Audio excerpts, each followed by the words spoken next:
दोस्तों आज की क्लास में हम बात करने वाले हैं इलेक्ट्रिक फील्ड फाइंड आउट करेंगे।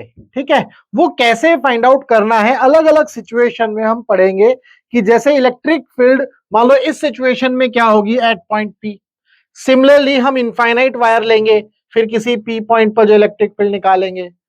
सिमिलरली हम जो है एक रिंग लेंगे, सर्कुलर रिंग, और बोलेंगे उसके एक्सिस पर किसी एक्सियल लाइन पर किसी पॉइंट पर आपको इलेक्ट्रिक फील्ड निकाल करके दिखाएंगे। तो अब जो है ना हम सारे डेरिवेशन करेंगे एक एक करके।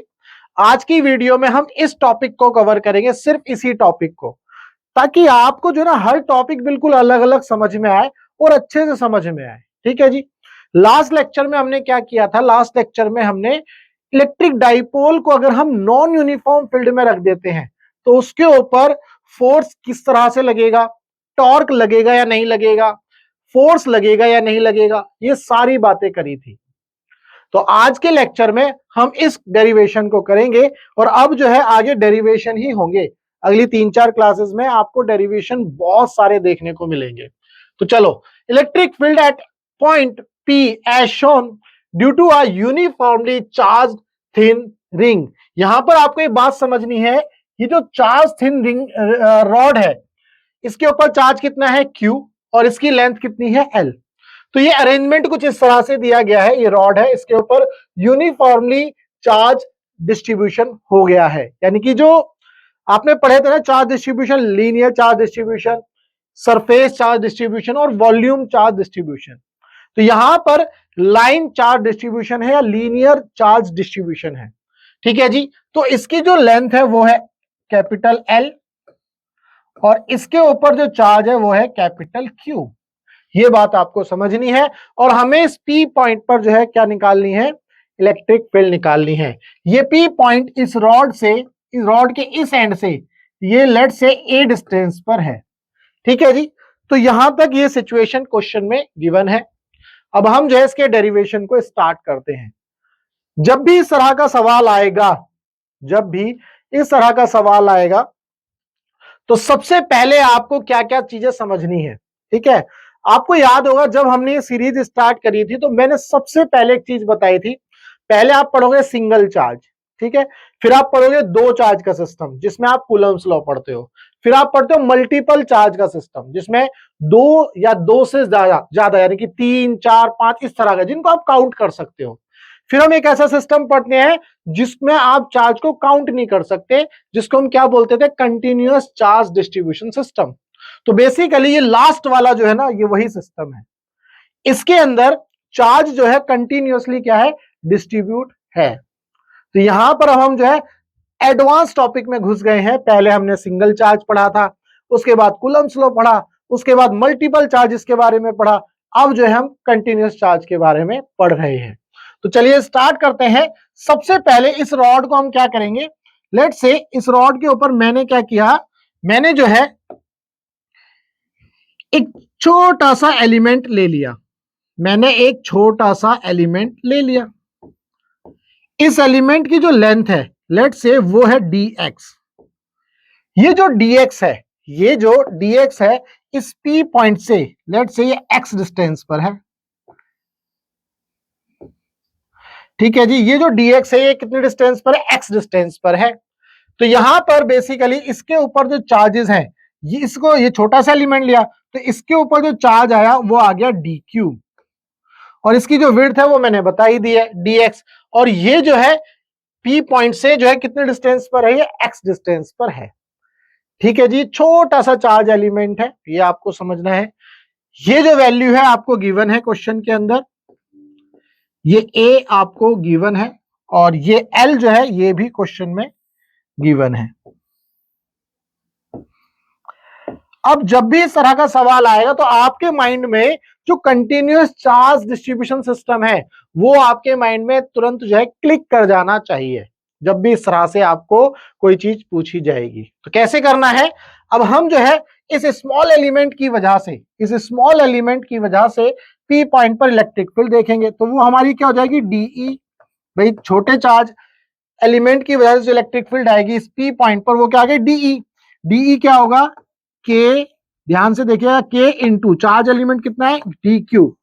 अपॉन में कितने डिस्टेंस पर है ये, एक्स डिस्टेंस पर है, तो एक्स स्क्वायर। उम्मीद करता हूं ये चीज आपको समझ में आ गई। भाई इलेक्ट्रिक फील्ड का क्या फॉर्मूला था, के क्यू अपॉन में आर स्क्वायर। यहां पर जो चार्ज है वो डी क्यू है, तो यहाँ के डी क्यू अपॉन में एक्स स्क्वायर। तो क्या अब हम इस डी क्यू को देखें, इस डी क्यू को अगर ध्यान से देखें तो ये जो चार्ज है, देखो अगर मान लो छोटा सा एलिमेंट लिया तो यहाँ चार्ज होगा, थोड़ा सा और बढ़ाया तो चार्ज बढ़ेगा, फिर और बढ़ाया तो चार्ज बढ़ेगा। तो यानी कि जो चार्ज है, ध्यान से देखो, ये जो डी क्यू है ये किसका फंक्शन है, अगर आप ध्यान से देखो तो ये एक्स का फंक्शन है। भाई जैसे जैसे ये एक्स यानी कि यहां से ये लेंथ बढ़ती जा रही है, बढ़ती जा रही है, बढ़ती जा रही है, वैसे वैसे डी क्यू बढ़ता जा रहा है। अगर मैं बेसिकली एक्स भी ना लिख करके एल लिख दूं, लेट से मैं इसको एल लिख देता हूं, तो आपको और आसानी से समझ में आ जाएगा। जो चार्ज है वो किसका फंक्शन है, लेंथ का फंक्शन है, ऐसे बोल सकता हूं। तो जैसे जैसे लेंथ बढ़ेगी वैसे वैसे चार्ज बढ़ेगा। तो यहां पर इसका मतलब ये जो डी क्यू है ये एक तरह से वेरिएबल है, और जब ये डी क्यू चेंज होगा तो क्या आपका एक्स भी चेंज होगा, भाई ये एक्स भी चेंज होगा। हो सकता है यहां से स्टार्ट करो तो एक्स कुछ और है, यहां आ गए तो एक्स कुछ और है, यहां आ गए तो कुछ और, यहां आ गए तो कुछ और, यहां आ गए तो कुछ और। तो यानी कि आपका डी क्यू और एक्स दोनों क्या है, हमारे वेरिएबल है। तो अब हम क्या करेंगे, ये मैं आपको इसलिए बता रहा हूं ये सारी चीजें, ताकि आपको कभी रटना ना पड़े।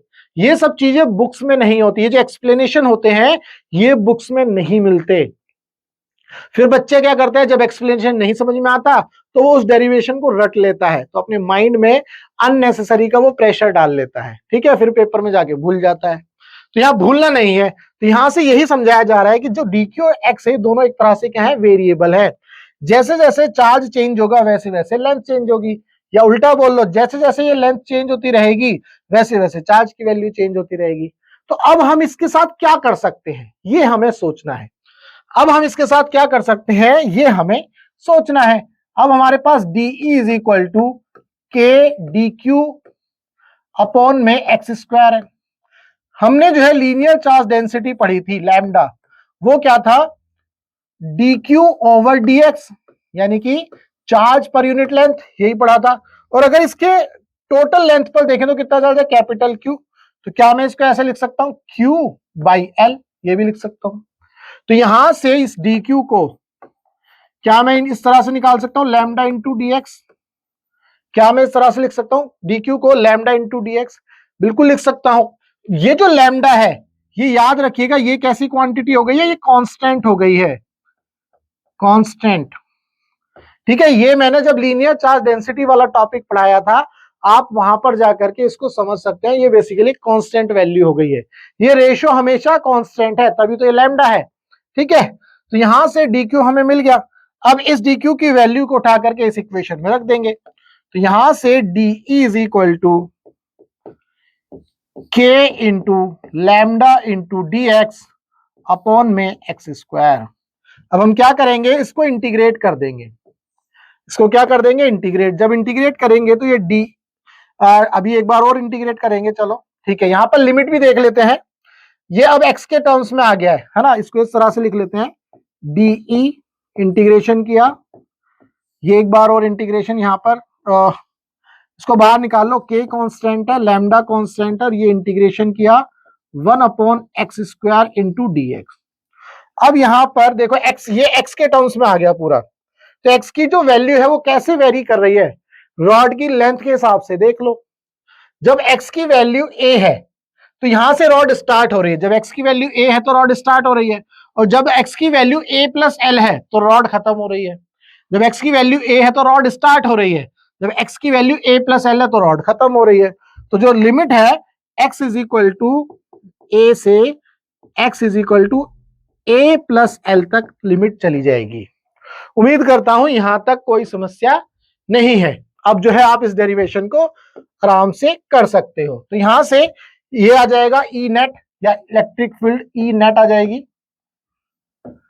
दैट इज इक्वल टू के लैम्डा आपका कांस्टेंट है, ठीक है जी, 1 अपॉन, सॉरी स्क्वायर था यहां पर, 1 अपॉन एक्स स्क्वायर, ये 1 upon x square into dx, यहां पर एक्स की पावर n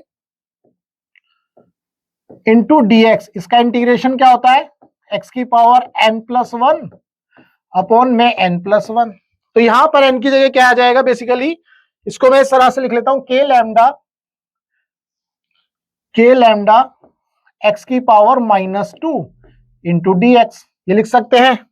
और यहां लिमिट है ए से ए प्लस एल तक। यहां से ई नेट हमारे पास क्या आ जाएगा भाई, ई नेट आ जाएगा के लैम्डा। अब देखो इस ये वाला जो फॉर्मूला है, ये फॉर्मूला है, ध्यान रखना।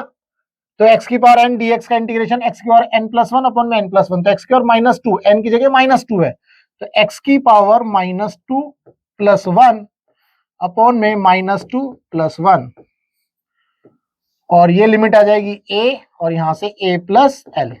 ठीक है जी, उम्मीद करता हूं यहां तक कोई समस्या नहीं है। अब इसको फिर से सॉल्व करेंगे। के लैम्डा नीचे -2 + 1, तो इसको मैं ऐसे लिख लेता हूं, ये -1 लिख लेता हूं नीचे, और x की पावर -2 + 1, तो क्या मैं इसको ऐसे लिख सकता हूं 1/x, और ये a और a + l। ठीक है जी, तो ये बेसिकली माइनस के लैम्डा। अब हम क्या करेंगे, पहले अपर लिमिट लिखते हैं, x की जगह क्या लिखेंगे 1/a + l, then minus lower limit 1/x की जगह a लिखेंगे। इसको सॉल्व करेंगे तो माइनस के लैम्डा, ये a इधर आ जाएगा, देन -a और -l divided by a into a + l। ये बेसिकली एलसीएम लिया है भाई जब इसका एलसीएम लेंगे तो ये a तो इधर आ जाएगा, देन माइनस, ये माइनस में जाके a + l होगा, तो माइनस से मल्टीप्लाई करके -a -l हो गया। तो यहां से हमारे पास क्या आया, ये a से a उड़ जाएगा, ये -l बचा, इस माइनस की मल्टीप्लाई इसके अंदर कर देंगे, इस माइनस की मल्टीप्लाई हम जो है क्या कर देंगे भाई, थोड़ी सी जगह बना दें ताकि पेज हमारा बच जाए।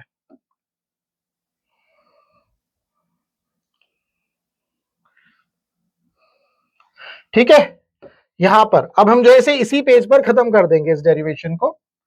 यहां से ये क्या आ जाएगा, माइनस की मल्टीप्लाई अंदर हो जाएगी, तो के लैम्डा इंटू एल, के लैम्डा ये माइनस की मल्टीप्लाई यहां हो गई, के लैम्डा इंटू एल अपॉन में ए इंटू ए + l, ये आ गया। ये हमारा बेसिकली ई नेट आ गया। तो अगर हम बात करें तो ई नेट हमें क्या मिला, ये आपको समझना है, के लैम्डा एल अपॉन में ए इंटू ए + l। एक और फॉर्म में हम इस इक्वेशन को लिख सकते हैं, ये भी आपको समझना है। वो फॉर्म क्या है, हमारे पास जो लैम्डा था वो था Q/L, तो यहां से आप देखो Q = लैम्डा इंटू एल आ रहा है, तो इस लैम्डा इंटू एल की जगह Q रख सकते हैं, तो ई नेट हमें मिल गया KQ अपॉन में A इंटू ए + l। ये आपके पास आंसर आ गया। ठीक है जी, तो इसके दो फॉर्म हो गए, एक तो ये वाला फॉर्म है और एक इसका ये फॉर्म है। जो भी आपके एग्जाम में आ जाए वो आप समझ लेना। ठीक है जी, तो दोस्तों ये था इस लेक्चर में, आज के इस वीडियो में मैंने जो है इस डेरिवेशन को किया है, इस अरेंजमेंट में जो इलेक्ट्रिक फील्ड होगी वो क्या होगी। ठीक है जी, अगर आपको ये डेरिवेशन अच्छे से समझ में आया तो वीडियो को लाइक करना और चैनल को सब्सक्राइब करना मत भूलना। अब हम आगे जो है नेक्स्ट डेरिवेशन करेंगे, जिसमें फाइनाइट वायर की लेंथ की वजह से इलेक्ट्रिक फील्ड निकालेंगे किसी पॉइंट P पर। ठीक है, तो चलिए मिलते हैं हम अपनी नेक्स्ट वीडियो में।